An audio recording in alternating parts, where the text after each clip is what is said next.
මේකට තමයි පිල්කැම් කොලොන් 2 කියලා කියන්නේ.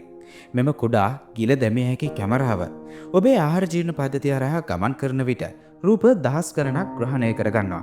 සාම්ප්‍රදායික කොලොනොස්කෝපි පරීක්ෂාවේ ඇති අපහසුතාවයෙන් තොරව වෛද්‍යවරුන්ට පොලිප්ස් දැවිල්ල හෝ මහා අන්ත්‍ර පිළිකාවේ මුල් සලකුණු හඳුනා ගැනීමට මෙය උපකාරී වෙනවා.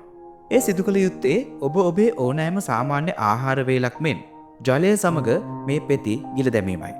ඇතුළත කුඩා කැමරා දෙකක් අධි විභේදන පින්තූර දහස් ගණනක් ග්‍රහණය කර ඔබ පැළඳ සිටින කුඩා උපාංගයකට තත්ත්වකාලීන දත්ත යවනු ලබනවා.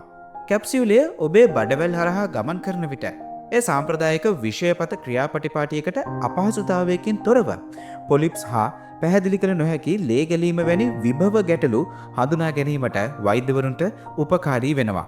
පැය කිහිපයකට පසු කැප්සියුලය එහි ගමන සම්පූර්ණ කර ස්වාභාවිකවම පිට වී යනවා. බලන්න මිත්‍රවරුනි, විද්‍යාවේ දියුණුව මිනිසාට කෙතරම්නම් සිතක් සලසනවද?